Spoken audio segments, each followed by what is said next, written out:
Thank you all for your support in the recent election. Because of you, I am now the first Wisconsin female U.S. Senator, as well as the first openly gay senator, and I could not be more proud.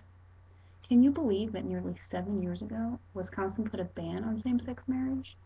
Although this is something I am terribly disappointed in, I'm working to ensure that all individuals, regardless of their sexual orientation, are able to marry the one they love. I wanted to speak to you all today to help you understand the importance of the Proposition 8 case that made its way to the Supreme Court this past week. But first, let me tell you a little bit about myself. My voice in the lesbian, gay, bisexual, and transgender community started about 15 years ago. In '98, I was elected to represent Wisconsin's 2nd Congressional District, where I became the first out candidate to be elected to the chamber. Throughout my years serving in Wisconsin, I have been strongly committed to LGBT issues. I was a co-founder and co-chairwoman of the Congressional LGBT Equality Caucus, and I was also the lead author of legislation to extend benefits to same-sex partners in the federal government. So as you can see, LGBT issues have been a staple in my political career, and I'm proud to report that more Americans have showed their support for same-sex marriage recently.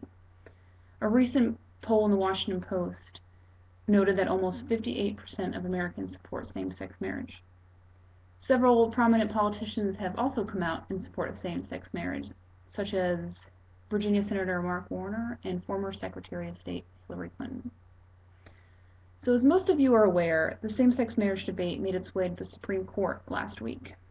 I wanted to come to speak at the University of Wisconsin to help you understand why this Proposition 8 case in the Supreme Court is so important to me and why it should be important to you as well.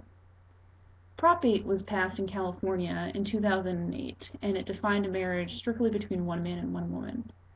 But on March 26, 2013, the Supreme Court heard cases for and against this constitutional amendment.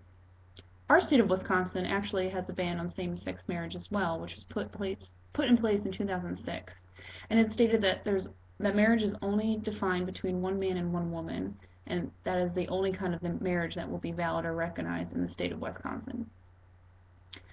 But if this same referendum were held today, I truly believe these numbers would be different. I think these numbers would be different because of you. Young Americans across the country are slowly showing their support for same-sex marriage, and I hope this wave of support continues in our state of Wisconsin. So what can you do to help keep the momentum up for same-sex marriage?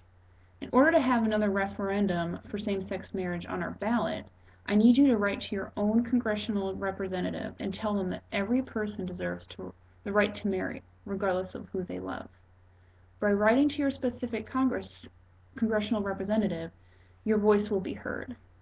And with enough voices, we might be able to get enough signatures for a ballot measure so we have the chance of overturning this ban on same-sex marriage in our next election. With the possibility of overturning Wisconsin's ban on same-sex marriage, you will be enhancing the lives of nearly 10,000 same-sex couples who are living in Wisconsin. You will be giving these couples the opportunity to marry, a fundamental right that should be given to everybody. Thank you, and together we can make this happen right here at home.